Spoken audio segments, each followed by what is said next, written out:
Hi, எல்லோரும் எப்படி இருக்கீங்க? எல்லோரும் ரொம்ப நல்லா இருப்பீங்க அப்படின்னு நினைக்கிறேன். இன்றைக்கி காலையில் பிரேக்ஃபாஸ்ட் பார்த்தீங்கன்னா அடை கார சட்னி தான். ஸோ அதெல்லாம் வீடியோ எடுக்கலை. காயெல்லாம் வாங்கிட்டு வந்தார், எல்லாம் க்ளீன் பண்ணி வச்சுட்டு லாஸ்ட்டாக பச்சை மிளகாவில் இருக்க காம்பெல்லாம் கிள்ளிட்டு பாட்டு போட்டு விட்ருக்கேன். அது பாரு பிடிச்ச பாட்டெல்லாம் ஓடிட்டுருக்கோம். அப்படியே சமையல் செய்யலாம் அப்படின்னு. பச்சை மிளகா நிறையா இருக்குது பாருங்கள். திருப்பியும் வாங்கிட்டு வந்துருக்காரு. எங்கள் வீட்டில் பச்சை மிளகா இஞ்சி எல்லாம் பார்த்தீங்கன்னா 1/4 கிலோ குறைச்சி வாங்குறதில்ல. வாங்கிட்டு வர சொன்னால் இப்படி தான், ஏதாவது 2 பேர் இருக்கும் 3 பேர் இருந்தாலுமே 1 கிலோ 1/2 கிலோ அந்த மாதிரி நிறைய வாங்கிட்டு வந்துடுவார். இஞ்சி பச்சை மிளகாலாம் 1/4 கிலோ 1/2 கிலோ அந்த ரேஞ்சில் தான் வரும். ஸோ காயெல்லாம் எடுத்து வச்சுட்டு இன்றைக்கி லஞ்ச் பார்த்திங்கன்னா அவியலும் வெண்டைக்காய் போட்டு காரக்குழம்பு அதை தான் பண்ணலான் இருக்கேன். காய் வந்து நிறையவே வாங்கிட்டு வந்திருந்தார். எல்லா காயும் இருந்தது. ஆனால் ஃப்ரிட்ஜில் ஏற்கனவே பழைய காய் பாருங்கள், ஒரு சூம்பி போன கேரட்டு, அப்புறம் வாழைக்காய் தோலெல்லாம் கலர் சேஞ்ச் ஆகிருந்தது. சரி, அந்த மாதிரி இருக்கிறதெல்லாம் யூஸ் பண்ணி இன்றைக்கி அவியல் பண்ணிடலாம் அப்படின்ட்டு ஸ்டார்ட் பண்ணியிருக்கேன். டெட்டு வந்து என் கூடயே சுற்றிட்டுருக்கான். அவனுக்கு வந்து இப்போது டாக்டர் வெயிட் குறைக்கணும், ஒரு நாளைக்கு 100 கிராமுக்கு மேலே கொடுக்கக்கூடாதுன்னு சொல்லியிருக்காரு ஃபுட்டு. அதனால் கம்மியாக கொடுக்குறோமா, எப்போ பாரு கிச்சன் சுற்றியே தான் இருப்பான். கிச்சன் வாசலில் படுத்திருப்பான். காய் கட் பண்ணோன்னா கால் கீழே வந்து படுத்துப்பான். ஏதாவது கீழே விழுமா, நம்ம சாப்பிடலாமா அப்படின்ட்டு. ஸோ பார்த்தா சாதம் வைக்கலை. சரி, முதல்ல ரைஸ் வச்சு விட்டுட்டு பாக்கி வேலையை பார்க்கலாம், அதுக்குள்ளே வெந்துடும் அப்படின்னு. இன்றைக்கி பருப்புலாம் வைக்காதனால நார்மல் ரைஸ் குக்கர் இருக்குது பார்த்தீங்களா, பிஜிஎன், அந்த இதில் தான் வைக்க போகிறேன். 1 லிட்டர் குக்கர் நல்லா வசதியாக இருக்குது. குட்டியோண்டு இருக்கும். ஒரு 2 கிளாஸ் சாதம் வைக்கிறதுக்கெல்லாம் தாராளமாக போதும். ஸோ இது வந்து நார்மலாக பருப்பு வேறு எதுவும் வைக்கல அப்படின்னா இதில் வந்து ரைஸ் வச்சு விட்டுருவேன். ஸ்டீம் ரைஸ் தான் எப்போயுமே யூஸ் பண்ணுறது. ஸோ ரைஸும் வச்சு விட்டுட்டு காய் கட் பண்ணுற வேலை பார்க்கலாம். நானும் அண்ணும் சேர்ந்து இப்போல்லாம் பார்த்தீங்கன்னா ஒரு நாளைக்கு ஒரு 2 சீரீஸாவது ஏதாவது பார்த்துடுறது. முந்தி ஹிந்தி மலையாளம் அந்த மாதிரி பார்த்துட்டு இருந்தேன். இப்போ இங்கிலீஷ் இது பாரு மம்மின்ட்டு அதை பார்க்க விட்டுருக்கா. இங்கிலீஷ் புரியும், சப்டைட்டில்ஸும் போட்டு விட்டுருவேன். ஸோ நல்லாயிருக்கு. அந்த மூவிலாம் என்னென்ன பார்த்தேன் அப்படிங்கிறத உங்களுக்கு வந்து நான் இன்னொரு வீடியோவில் சொல்கிறேன். பேர் மறந்துடுவேன், அதனால் நோட் பண்ணி வச்சுட்டு சொல்கிறேன். ஸோ கலர்ஃபுல்லாக இருக்குது பார்த்தீங்களா. காய் கொஞ்சம் ஃப்ரெஷ்ஷானது வாடினது எல்லாத்தையும் சேர்த்து அவியலுக்காக வச்சுருக்கேன். ரொம்ப ஈஸியான ரெசிபி தான். எல்லா காயும் கட் பண்ணிவிட்டு கொஞ்சம் உப்பு கொஞ்சமாக தண்ணி சேர்த்து வேகிறதுக்கு வச்சுட்டோம் அப்படின்னா போதும். தேங்காய் அரைப்பு பார்த்திங்கன்னா தேங்காய் துருவல், கொஞ்சமாக ஜீரகம், அப்புறம் வெங்காயத்தில் பெரிய வெங்காயத்தில் ஒரு பாதி சேர்த்து அரைச்சி இது கூட சேர்த்துக்கணும். லாஸ்ட்டாக பச்சை மிளகா காரத்துக்கு 3 சேர்த்துருக்கேன். தண்ணி பாருங்கள், சும்மா கொஞ்சமாக தான் சேர்த்துட்டு சின்ன பர்னரில் சிம்லேயே வச்சு விட்டுருவேன். காயெல்லாம் நல்லா வெந்துடும்.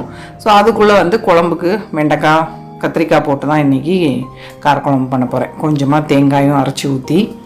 ஸோ வீடியோவும் இப்போ டெய்லி போட மாட்டேங்கிறேன்ல பார்த்தீங்களா. வந்து ரொம்ப டயர்டாக இருக்குது எனக்கு. சில டைம் காலைல ஏஞ்ச உடனே அப்படியே மிதங்குற மாதிரி இருக்கும். நைட்டு வந்து பயங்கரமாக இந்த ஓவராக ஸ்வெட் ஆகும், ஹாட் ஃப்ளாஷஸ்ன்னு சொல்லுவாங்களே, அந்த மாதிரியெல்லாம் ஆகுதா. தூக்கம் வர மாட்டேங்குது 1 மணி 2 மணி வரைக்கும். காலையில் எந்திரிக்கவே முடியறதில்ல. இப்படி தான் கொஞ்ச நாளாக பொழுது போயிட்டுருக்கு. ஸோ அதனால தான் எப்போ பார்த்தாலும் டயர்டாக இருக்க மாதிரியே இருக்குது. சுகரெல்லாம் கண்ட்ரோலில் தான் இருக்குது, ரொம்பலாம் ஒன்றும் இல்லை. பட் யூட்ரஸ் எடுத்துட்டாங்க. பட் ஓவரீஸ் இருக்குது. ஒரு வேளை மெனோபாஸ் மாதிரி இருக்குமா என்னன்னு தெரியல. அதுக்கான அறிகுறியெல்லாம் நிறையவே இருக்குது.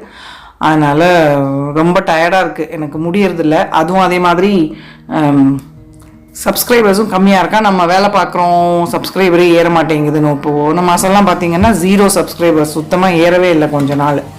அதுவுமே கூட கடுப்பாக தான் இருக்குது. எதுக்கு வேலை பண்ணுறோம், பேசாமல் ரெஸ்ட் எடுக்கலாம் அப்படின்ட்டு மனசில் நிறையா ஓடிட்டுருக்கு. லைஃப் இப்படி தான் போகுது.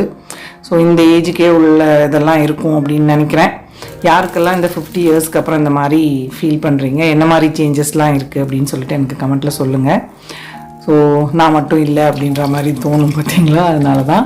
ஸோ எண்ணெய் சேர்த்துட்டு வெண்டைக்காய் கத்திரிக்காயை முதல்ல லைட்டாக வதக்கி எடுத்துட்டேன். இப்போ அதில் கடுகு வெந்தயம் எல்லாம் தாளிச்சிட்டு கருவேப்பிலை வெள்ளைப்பூடு சின்ன வெங்காயம் சேர்த்தா நல்லாயிருக்கும். இன்றைக்கி உரிக்கிற அளவுக்கு எனக்கு பொறுமை இல்லை, அதனால் பெல்லாரியே சேர்த்துட்டேன். அது கொஞ்சம் வதங்கினதுக்கப்புறமா மசாலா பொடி பார்த்திங்கன்னா வீட்டில் நான் குழம்பு மிளகாத்தூள் அரைச்சிருந்தேன் இல்லையா, அதுவும் கலருக்கு கொஞ்சமாக காஷ்மீரி ரெட் சில்லி பவுடர், மஞ்சத்தூள் அது மட்டும்தான் சேர்த்துருந்தேன். தக்காளி வந்து நல்ல பெரிய தக்காளியாக இருந்தது, ஒரு 4 பீஸ் மட்டும் இது கூட சேர்த்துட்டு பாக்கி வந்து தேங்காய் அண்ட் தக்காளி மட்டும் அரைச்சி எடுத்துருக்கேன். ஸோ அதையும் சேர்த்துட்டு நல்லா கொதிக்க வைக்கணும். புளி பார்த்திங்கன்னா ஒரு எலுமிச்சம்பழம் அளவுக்கு புளியை கரைச்சி வச்சுருந்தேன். அதை சேர்த்துட்டு தேங்காய் தக்காளி அரைச்சிருந்தேன் இல்லையா, அதையும் சேர்த்துருக்கேன்.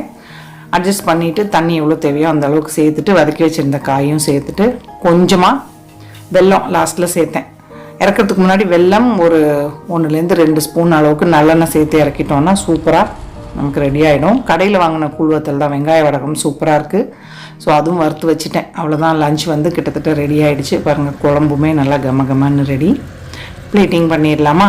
அந்த கிச்சனில் இருக்க கவுண்டர் டாப் சரி பண்ண போகிறேன்னு சொன்னேன் பார்த்தீங்களா, அது இன்றைக்கும் எனக்கு முடியல, டயர்டாகிடுச்சு. சமைச்சு சாப்பிட்டு டெய்லி ஸ்விம்மிங் இதுக்கு கீழே போயிடுறது. அதனால் இன்றைக்கி அந்த வேலை பண்ணலை. சரி, சண்டே செஞ்சுக்கலாம் அப்படின்ட்டு விட்டுட்டேன். ஸோ அவ்வளோதான், சூப்பராக இருந்தது லஞ்சு. அவியலுக்கும் அந்த குழம்புக்கும் வேறு லெவலில் காம்பினேஷன். கட்டாயமாக நீங்களும் ட்ரை பண்ணி பாருங்கள். ஹோப் இந்த வீடியோ உங்கள் எல்லாருக்கும் பிடிச்சிருக்கும் அப்படின்னு நினைக்கிறேன். பிடிச்சிருந்ததுன்னா லைக் பண்ணுங்கள், ஷேர் பண்ணுங்கள், மறக்காமல் நம்ம சேனலுக்கு சப்ஸ்கிரைப் பண்ணிக்கோங்க. இவ்வளோ நேரம் இந்த வீடியோ பார்த்த எல்லாருக்கும் என்னுடைய நன்றி, வணக்கம். Love you all.